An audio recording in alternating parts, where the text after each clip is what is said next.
us up today with a little bit of a prayerful reading from Psalm 137. And this is actually from the King James Version. By the waters of Babylon, there we sat down. Yea, we wept when we remembered Zion. We hanged our harps upon the willows in the midst thereof. For there they that carried us away captive required of us a song, and they that wasted us required of us mirth, saying, Sing us one of the songs of Zion. How shall we sing the Lord's song in a strange land? If I forget thee, O Jerusalem, let my right hand forget her cunning. If I do not remember thee, let my tongue cleave to the roof of my mouth. If I prefer not Jerusalem above my chief joy. Remember, O Lord, the children of Edom in the day of Jerusalem, who said, raise it, even to the foundation thereof. O daughter of Babylon, who art to be destroyed, happy shall he be that rewardeth thee as thou hast served us. Happy shall he be that taketh and dasheth thy little ones against the stones. This psalm was written in the middle of the exile in Babylon. And it is a psalter, a psalm that sounds very harsh to us, especially that ending. The Psalter itself is divided into three sections. The first four verses talk about the incredible depth of sorrow that the people of Israel feel now that they are in captivity, and their Babylonian captors are asking them to perform music from their homeland and to be mirthful, to be happy.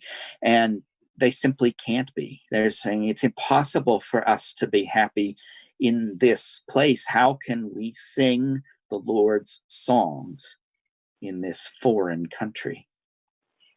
Then the middle section, in verses 5 and 6, the speaker is reminding himself and the people of Israel that they should never forget their homeland, and especially never forget Jerusalem, the city of God.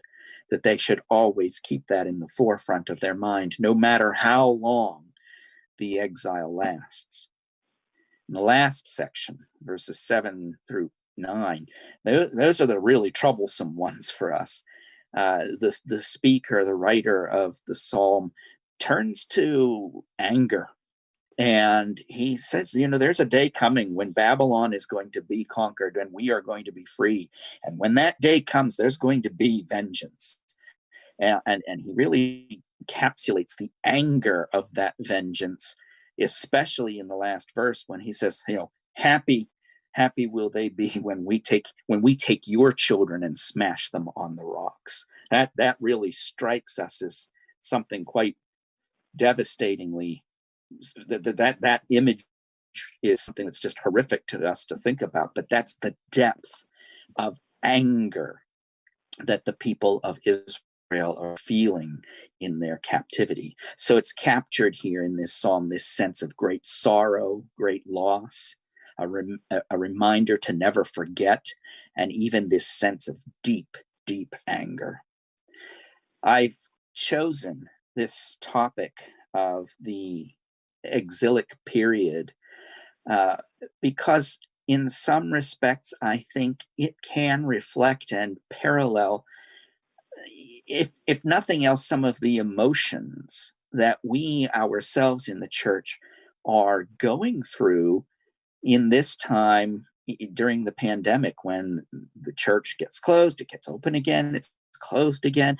We're restricted from worshiping in the ways that we are used to, that we're accustomed to, and things just simply aren't right. Things just don't feel the way they should feel. And we're sad. We remember the ways that things used to be, and we're angry about it. And we sometimes might have difficulty seeing that there is light at the end of the tunnel, that there is going to be hope for things to return to a little bit more about the way that we are accustomed. However, I also think that studying this time period in biblical history is going to be important for us because there are some deep lessons there about what happens after the exile is over. One of the things that we see in history of the people of Israel is they don't return to normal. They don't return to the way things were before the exile. They are indeed able to have their freedom again. They are indeed able to rebuild Jerusalem. They are indeed able to worship God once again. But things change, and they change in profound ways that I don't think they could have ever imagined. Now, that said, those changes are not necessarily bad changes, because what we will see is the period of time after the exile, which historically we refer to as the Second Temple period, is also the time period that sets the stage for the coming of Jesus Christ. And I can't think of anything that would be a better change than the coming of the Messiah. And I think that some of the lesson that we can draw from that in our time period here is we will eventually get out of this pandemic. We will eventually get out of lockdown, but things might not be exactly the way they used to be. But that doesn't necessarily mean that they have to be bad. We may find that when we come out on the other end of this, things that we have learned while going through this time of trial will build a better future for the church. And that was certainly the sort of thing that the people of Israel saw historically in this time period. And I think that's a good lesson for us to absorb.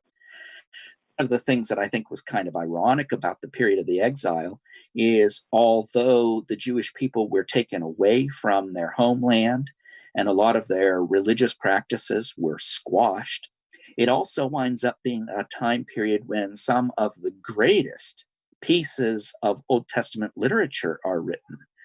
And that becomes crucial because the culture of the Jewish people winds up being not only preserved, but further enhanced and developed while they are in exile, almost as though it's a reaction against the captivity that they've been forced into. And that's one of the things that I think also might be worth drawing a lesson from for us is that even in this time that we're in lockdown, we can learn some stuff. And a good example of that is just what we're doing right now. I mean, a year ago, if somebody said that we'd have been doing simulcast worship services and we'd have a new web page and we'd have a YouTube channel and all this kind of stuff, I just thought, that's crazy. We'll not get there. But here we are, simply because our situation has forced us out of necessity to do these kinds of things. And I think if we really take some of the positives out of this and build upon that as a foundation for the future, when we get out of lockdown, I really think that not just the church in general, but I think our charge specifically is going to have a real rebirth. And I'm confident and hopeful about that.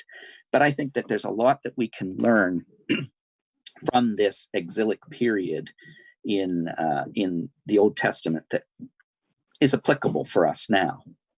Now, that said, this period of history in the Bible can be kind of challenging for us to keep track of for two reasons. Number one, it spans a fairly long period of time.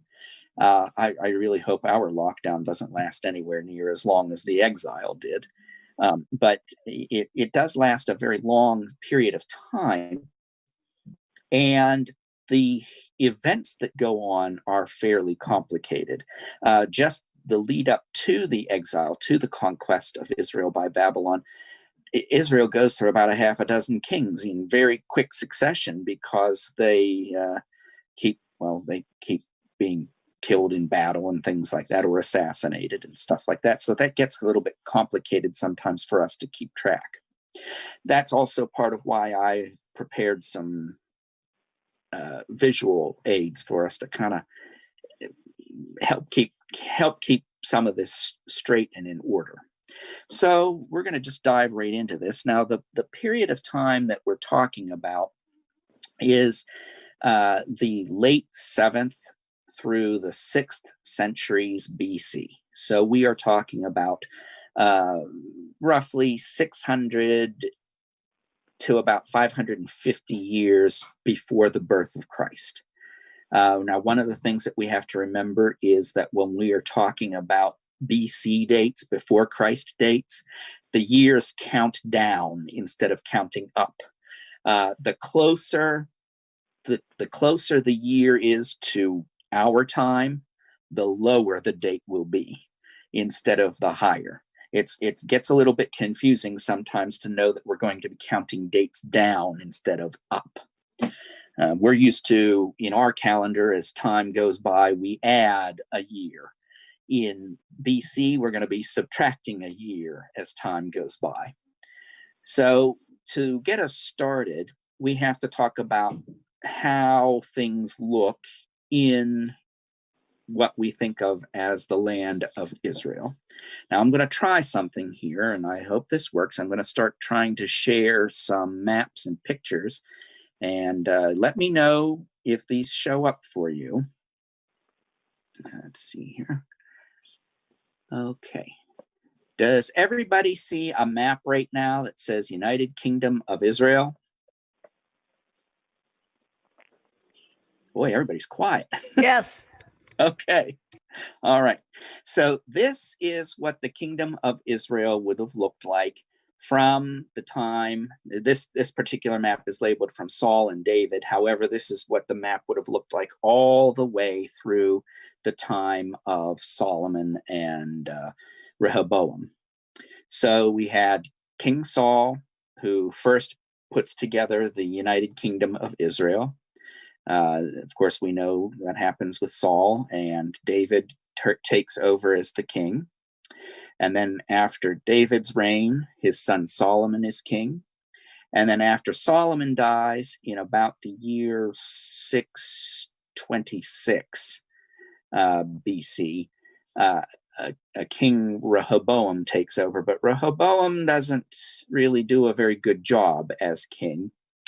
And one of the things that triggers is a split of the kingdom between north and south. Essentially, a civil war breaks out, and the 10 tribes of Israel that live in the north break away from the 2 tribes of Israel that live in the south.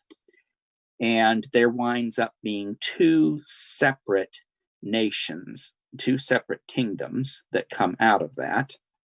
And I'll show you what that map looks like. So what we wind up having after that little civil war is, in the blue, a northern kingdom of Israel with its capital at Samaria. And, you know, by the time that we get to the time of Jesus, that northern kingdom of Israel will be what more or less becomes Samaria. So remember the story of the Good Samaritan. All of that will be focused around this area that we know of as the northern kingdom of Israel. Then we've got here in yellow the kingdom of Judah with its capital at Jerusalem. The kingdom of Judah, more or less, although it doesn't take the name Israel, it more or less takes on the cultural heritage and continuity of the kingdom of Israel. Things will start to get a little bit rough here. For one thing, there will often be back and forth rivalry between the kingdom of Israel and the kingdom of Judah. They will often have squabbles between one another. And you might notice that there's an awful lot of other kingdoms surrounding this split kingdom of Israel and kingdom of Judah. We see the Philistine states. We see the kingdom of Moab. We see the kingdom of Ammon. We see the Phoenician states. All of these small kingdoms here in the middle are going to be constantly at each other's throats. There's going to be battles back and forth, border skirmishes. They will make alliances with one another to fight against a third. And the next thing you know, they switch sides, and it's always back and forth infighting. A lot of that is going to be driven by some of what we see up in the north of this map. So you see way, way up at the top, it says Assyrian Empire. Anytime you see empire on a map, you know that there's going to be some trouble coming, because empires tend to want to expand and take over territory. And that will certainly be the case of the Assyrian Empire. What the Assyrian Empire will do is they will be trying to expand southward. So they will be trying to take over places like the kingdom of Aram Damascus. The kingdom of Israel will eventually be conquered by the Assyrian Empire. Now, empires tend not to get along with one another very well. And I'm going to bring up another map here. I think if I can find the right one. Here we are. So this is going to show the Assyrian Empire in its totality. So that sort of dark green shape that looks like a crescent roll, that's the Assyrian Empire. And you can see there the kingdom of Judah in a sort of yellowish green. But then we see down in the southwest the Egyptian kingdom. The Egyptians and the Assyrians are going to be perennial enemies of one another, always trying to expand to take over more territory. The Assyrians are going to try to expand south. The Egyptians are always going to be trying to expand north. I'm going to try something here. Okay, so I've got a pen, and I'm going to draw on this map here. So what we see is the Assyrian Empire is always going to be pushing this way. And the Egyptian Empire is always going to be pushing this way. Notice where my arrows are starting to collide with one another? Right in the middle of where the kingdom of Israel and the kingdom of Judah are. The problem that we will see historically, and this winds up being the case with the kingdom of Israel throughout history, is they always get stuck in the middle when two big empires are fighting with one another. We see this here between Assyria and Egypt. Later on, we're going to see the same thing with the Babylonians, eventually the Greeks, the Persians, and the Romans. Everybody's always trying to march through Judah's backyard in their attempts to conquer everybody. And so what winds up happening is all of those little kingdoms that we had seen before eventually have to pick sides. So they either have to pick the side of the Egyptians, or they have to pick the side of the Assyrians, or later on the Babylonians. They're always picking sides. Which one of our big neighbors are we going to partner up with so that we don't get smashed this time? And one of the things that we find is that the kingdom of Israel and the kingdom of Judah are always flip-flopping back and forth, whose side they're on. And it never works out well. Never works out well. And eventually what winds up happening is the kingdom of Israel in the north is eventually totally absorbed by the Assyrian Empire. And the kingdom of Judah manages to maintain their independence by playing nice for a little while, until there's a rebellion from inside the Assyrian Empire. So I'll bring up another map now, and let me know when you're tired of seeing maps. So this is another map of the Assyrian Empire. Again, all of this dark green. And I'm going to draw on it again. I'm going to draw here in red so that's a little bit easier to see against the green background. This area here is the traditional homeland of Assyria. That's the core.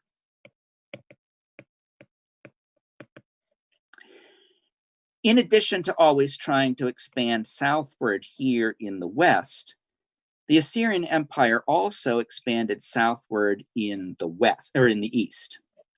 This area here that they conquered, and I'll do it in yellow,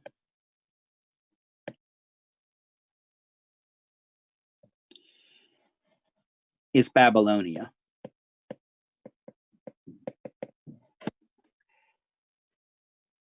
You notice that nobody ever bothers doing anything in here.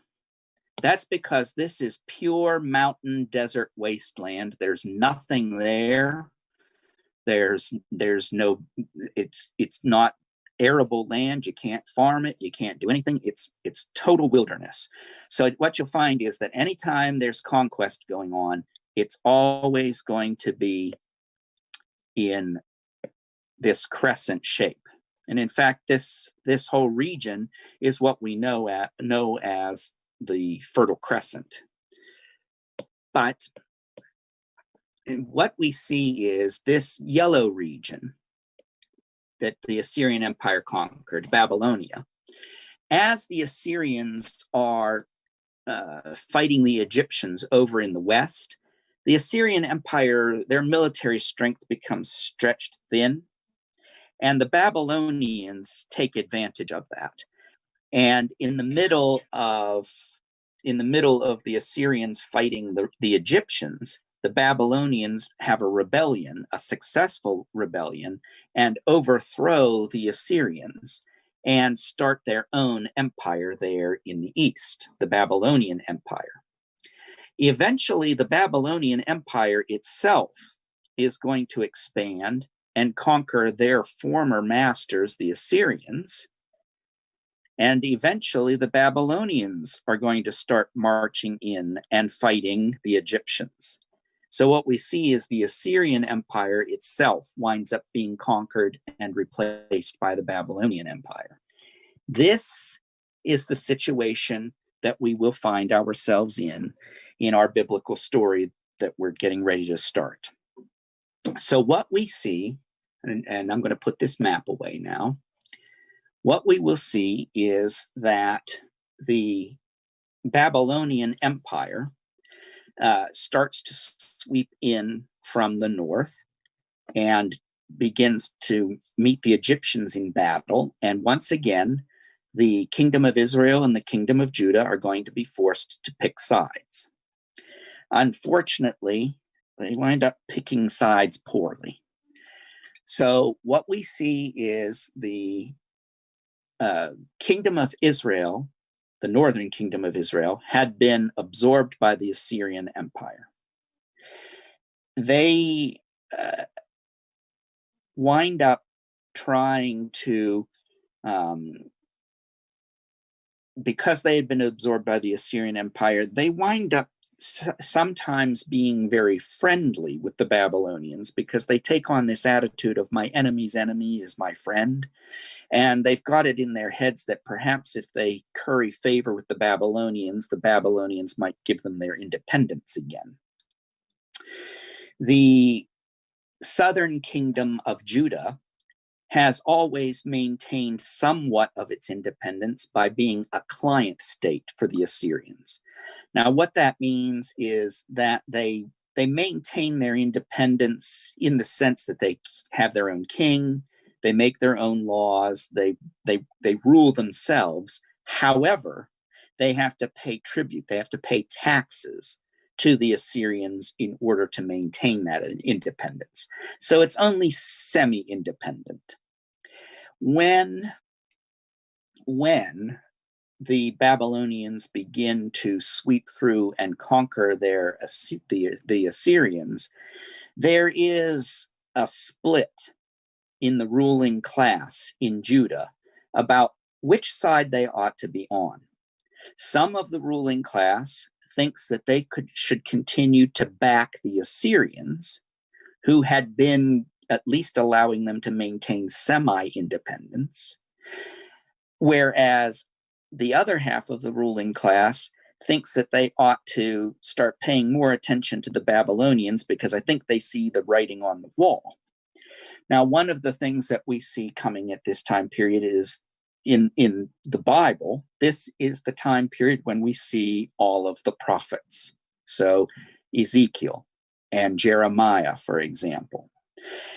Jeremiah in particular tries to warn the ruling classes that if they're smart, they'll put their money on Babylon rather than on Assyria, because the prophet Jeremiah has this word from God that lets him know Babylon is going to come out on top of this. So you might want to make sure you back the winner. But as we know, the king doesn't really want to listen to Jeremiah too much. In fact, at one point in time, the king gets so upset with Jeremiah, he throws him into a sewer. And he leaves him in there to wallow around in the sewer waste, human waste, for a while. A lot of this will come to a head, though, when the Egyptians are starting to take notice. They have been the perennial enemies of the Assyrians for a very long time, and they start to see an opportunity now. With the Babylonians sweeping in, that the Egyptians have two concerns. Number one, they see that their perennial enemy, the Assyrians, are finally being weakened, and so they see an opportunity that they could expand northward and take over some of the territory that the Assyrians had conquered. And number two, they're very concerned that if the Babylonians gain too much power, they'll continue southward into Egypt. And so the Egyptians decide that they are going to take some preemptive action. And in particular, a pharaoh named Necho, who is the pharaoh in Egypt, is going to try and circumvent some of this by taking his armies northward and preemptively trying to stop the Babylonians from moving any further than they have, sweeping up into the northern portions of the territory. Now, what that means, of course, is Pharaoh Necho has to go through Judah to get there. Now, historically speaking, the people of Israel and the Egyptians have not gotten along well at all because of all of the previous history of the people of Israel being slaves in Egypt and the Exodus. There's a lot of bad blood between the Egyptians and the people of Israel. And so it's very rare that the people of Israel are going to get along well with the Egyptians. So when Pharaoh Necho starts bringing his armies north, the king of Judah at the time, excuse me a second, the dogs are, we're expecting some company, and I wonder if maybe the company's arrived. When Pharaoh Necho starts bringing the Egyptians' armies northward, King Josiah of Judah decides that he's going to take the Israelite armies to meet him and stop Pharaoh Necho. It doesn't go well. It does not go well at all. So this winds up being in the year 609 BC. And so King Josiah, who is king of Judah, and Pharaoh Necho of Egypt go to battle with one another in a place called the Plains of Megiddo. There is a huge battle there, and it's just known as the Battle of Megiddo in 609. Does that name sound familiar to any of the people that had been participating in the Revelation Bible study? Mary, I know that you'd been in that Bible study. Do you remember me mentioning Megiddo? Well, I remember you mentioned it, but I don't really recall too much more than that. Yeah, well, so this will start to ring a lot of bells for everybody when I tell you what the Valley of Megiddo, the Vale of Megiddo, is called in Hebrew. It is Har Megiddo. And from Har Megiddo, we get the word Armageddon. Oh. This Battle of Megiddo in 609, that is Armageddon. That's where we get the word Armageddon. And of course, when we were in the Revelation Bible study, we talked about the Jewish rebellion that occurs in the year 67 AD and culminating in the destruction of the temple in 70 AD, which also includes a battle of Armageddon between the Romans and the Jewish rebels. So Megiddo winds up being a place where we have battles in the Middle East frequently. And so it will, of course, Armageddon certainly plays into some of the apocalyptic literature that we see in the Bible, whether it's the Old Testament apocalyptic literature or the New Testament apocalyptic literature. So what happens at the battle? Yes, Mary. How do you spell that, Megiddo? Megiddo. It is Megiddo.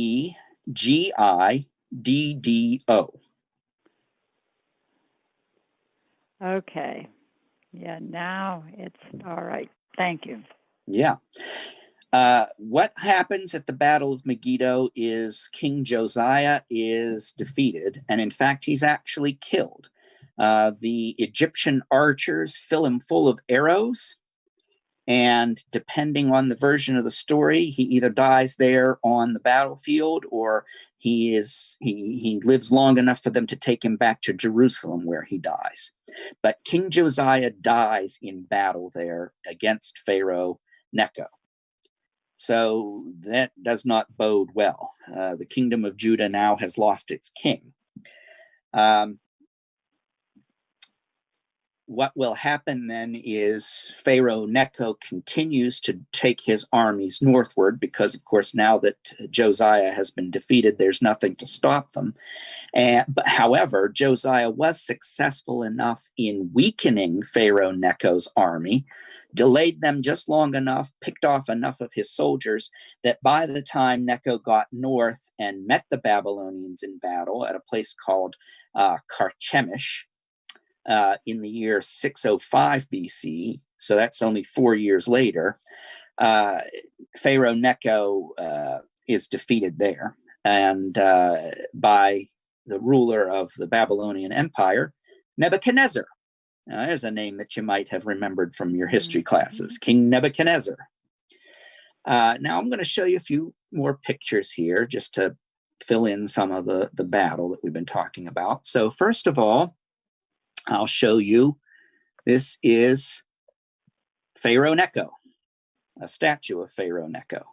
So this is the guy who decides that he better preemptively stop the Babylonians and who winds up going into battle with King Josiah at Armageddon. And in fact, I have a picture of the battlefield. Here is one of the hilltop fortress that overlooks the valley of Megiddo. So I'll draw a little bit here. Right up here, this valley, which is all nice, beautiful farmland right now, that's Armageddon, Har Megiddo, the valley of Megiddo. One of the other things that's kind of interesting now, this hilltop fortress is on one side of the Valley of Armageddon. On the other side of the Valley of Armageddon is another mountaintop fortress where the Jewish rebellion was defeated by the Romans.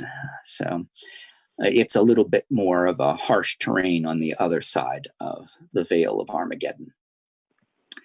And then we have here, there were no real good pictures of King Josiah.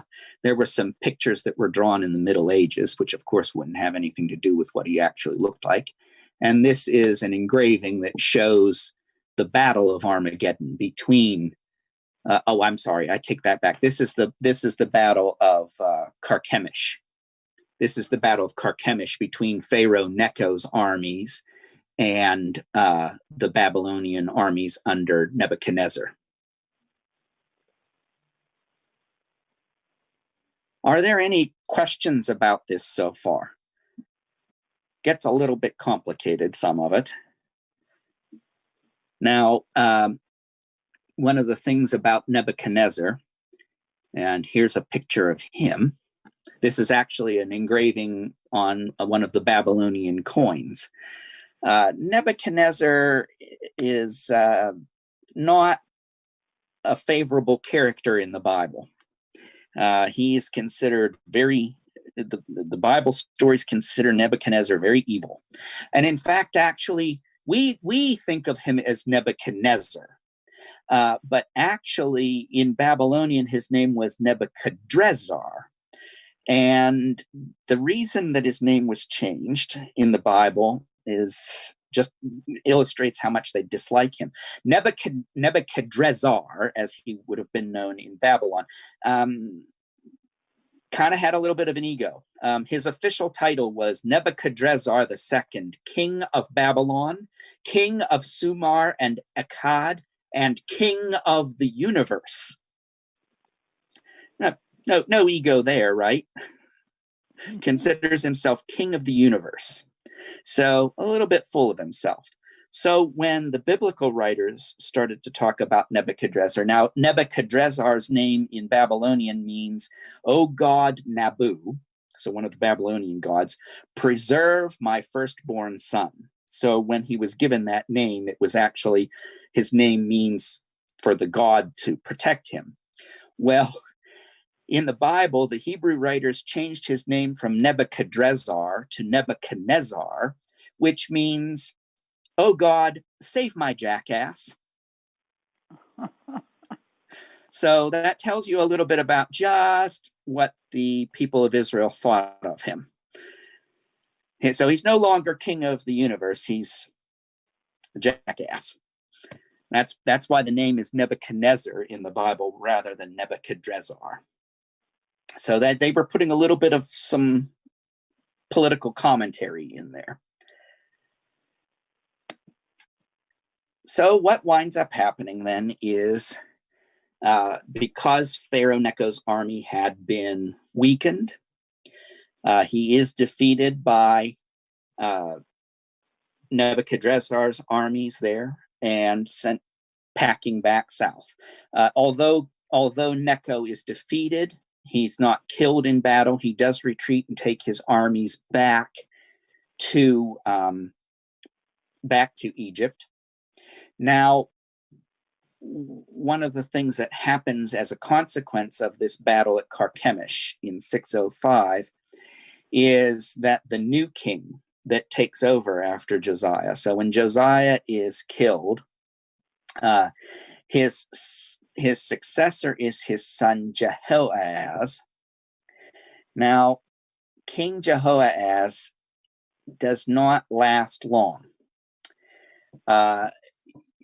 Jehoahaz is only king of Judah for 3 months, because after Necho is defeated by the Babylonian armies on his way back, retreating to Egypt, he finds out that Jehoahaz has been made king in place of his father Josiah, and Pharaoh Necho is concerned that Jehoahaz will wind up becoming a problem for him in the future. And so Pharaoh Necho, on his way back to Egypt, as he's retreating through the kingdom of Judah, captures and takes King Jehoahaz prisoner and makes King Jehoahaz's brother Jehoiakim. It gets confusing with these names. We've got Josiah, Jehoahaz, and Jehoiakim, but Pharaoh Necho makes Jehoiakim the king of Judah and takes Jehoahaz captive and as a prisoner and takes him back to Egypt, where he dies.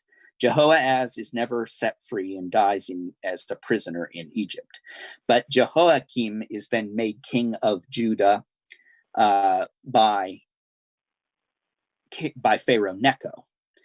However, he doesn't rule for terribly long. He rules about 9 years, and his son Jeconiah takes over. Now, one of the things that happens in all of this is that King Jehoiakim begins. So that's the king that Necho puts in place. Jehoiakim begins paying tribute to King Nebuchadnezzar of Babylon. The idea being, if he pays tribute, that might keep the Babylonians at bay. And one of the things that happens is that a lot of the nobility of Judah are taken as captives back to Babylon, because in order to extract that tribute from Jehoiakim, Nebuchadnezzar does lay siege to Jerusalem. And so that would be the first batch of exiles that are taken away to Babylon. Any questions so far? Kind of complicated, I realize that. But we have to kind of understand that what's going on here is that there's this back and forth tug of war between the Babylonians and the Egyptians. The Assyrians get mixed in there, and the kingdom of Judah gets pulled both directions. And that's one of the reasons why we see a split in the ruling class about, should we support the Egyptians? Should we support the Babylonians? Both of them are concerned, how do we preserve our own country's independence? They know that they can't stay independent on their own. They've got to pick somebody and hope that they pick the winner. It's in the midst of all of this that eventually the Babylonians will conquer Judah and take everyone into captivity. But there's a lot of back and forth that will go on first. Now, this is what's going on from a purely historical perspective. I haven't layered any of the biblical religious perspective on this yet, but I'd like to do a little bit of that now. When Israel was a united kingdom, so from the time from King Saul through David and Solomon, there was a reasonably strict adherence to the Torah law in following the proper way of worshiping God. And in particular, Solomon, when he builds the first temple in Jerusalem, that there is some care taken. However, one of the reasons that things start to fall apart is that eventually, toward the end of Solomon's reign, and then under the very brief reign of King Rehoboam, the people of Israel start to adopt foreign gods, the worship of foreign gods. And this will particularly become true in the northern kingdom of Israel after the split. And we hear the displeasure that God has with the idolatry that has started to form in both the kingdom of Israel and the kingdom of Judah. And that's why we hear the prophets constantly warning the people, and in particular the kings, that they need to turn away from these foreign gods. They need to turn away from the idols, or God will withdraw his spirit and withdraw his favor from the people of Israel and allow them to be conquered as punishment for the idolatry. And so some of what we're looking at here, this interplay between the Babylonians and the Egyptians, with Israel caught in the middle, is that this is God saying to them, your idolatry is what is leading to this. If you did not fall into this idolatry, I would not allow these foreign conquerors to harm you. And, there's constantly a warning that comes from the prophets, and that warning winds up falling on very deaf ears. And so there will be consequences. And the consequence for the idolatry and refusing to repent of that idolatry is that the people of Israel will lose the promised land, and they will lose their freedom and be taken away. that said, as we've always talked before, anytime that we have words from the prophets, there is always a word of hope and restoration at the end. There will be this punishment. There will be these negative consequences that come because of idolatry, but God never forgets his covenant. God never forgets his promise that he has made to the people of Israel.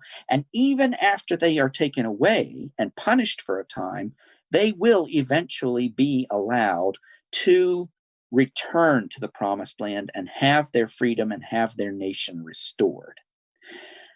What we see then is there is, prior to the exile, a period where the people of Israel forget who they are supposed to be.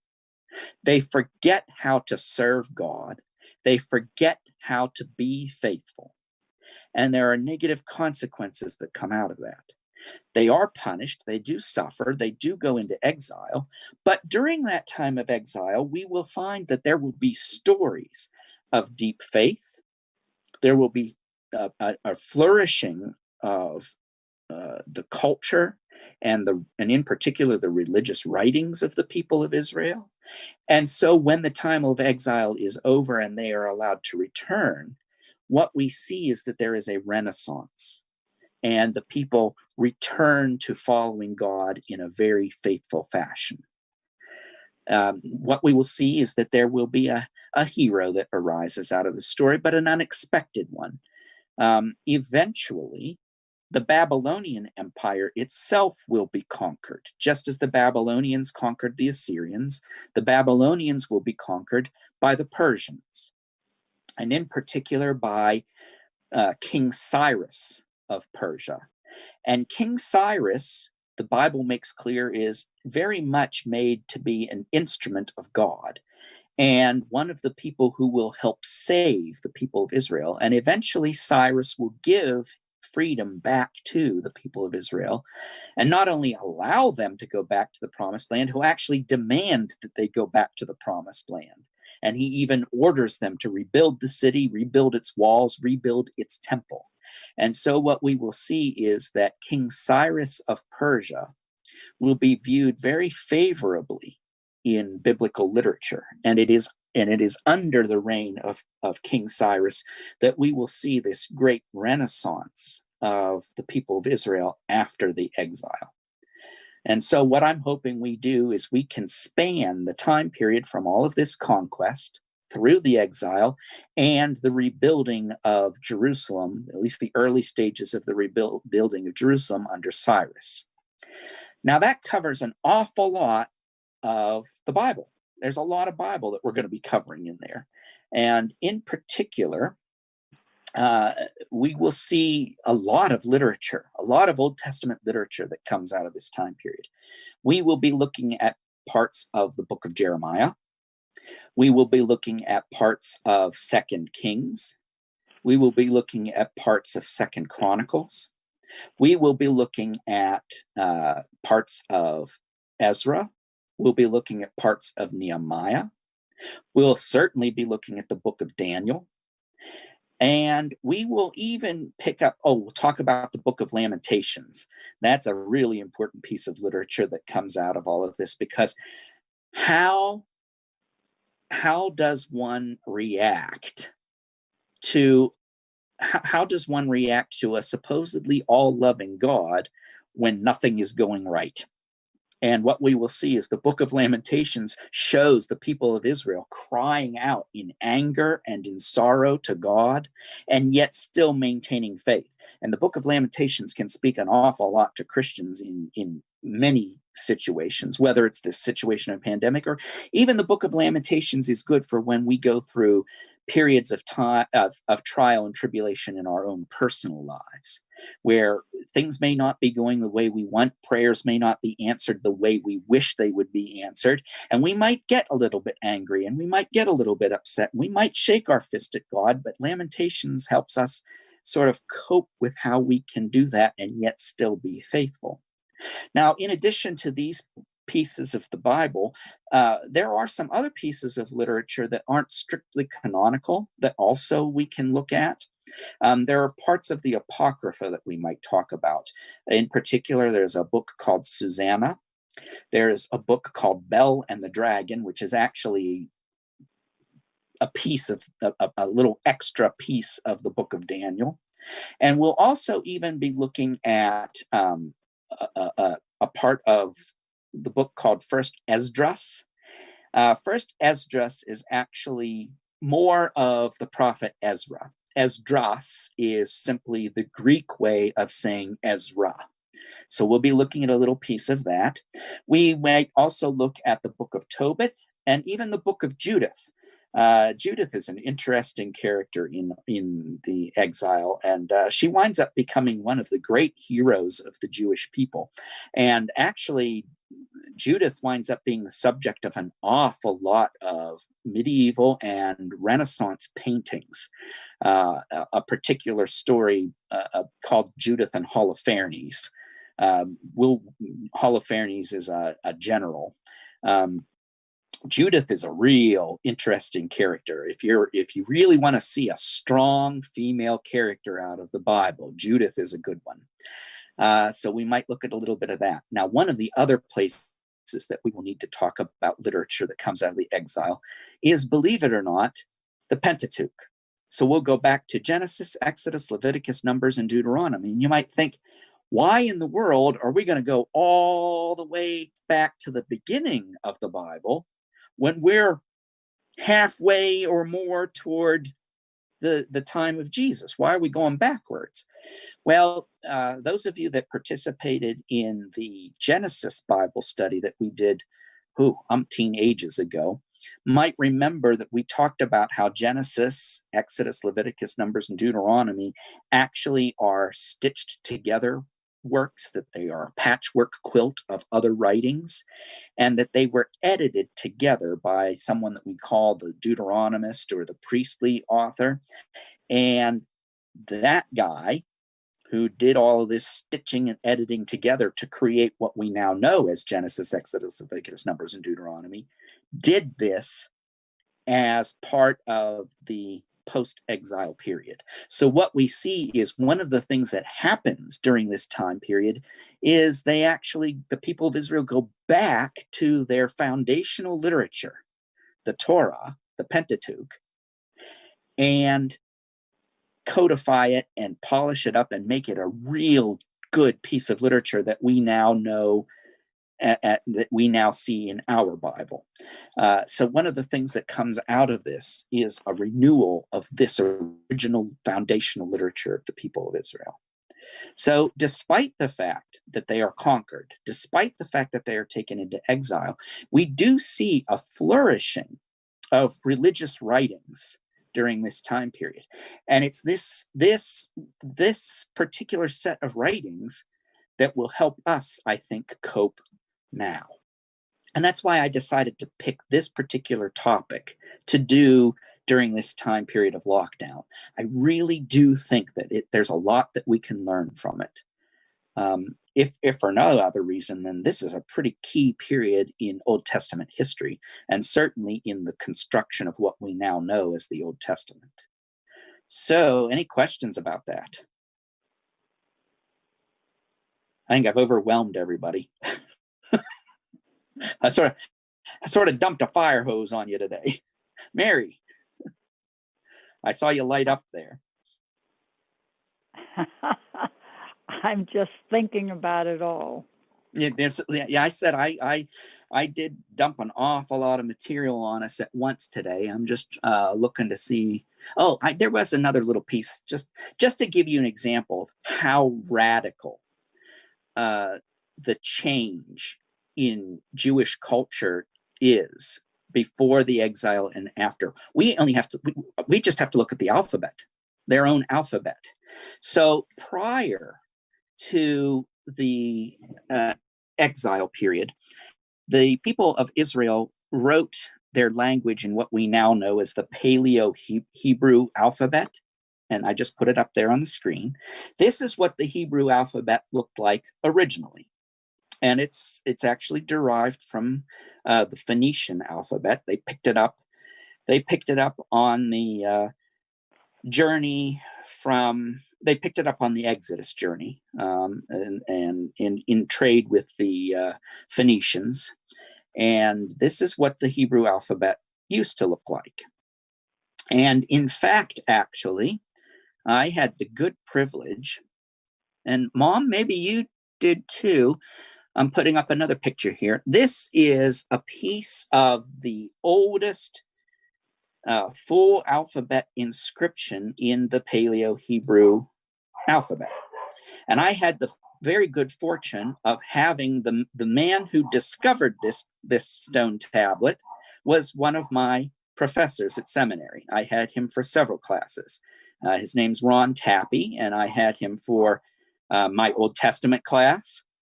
So you can blame him for me dumping all of this Old Testament biblical history on you, because I learned it from him.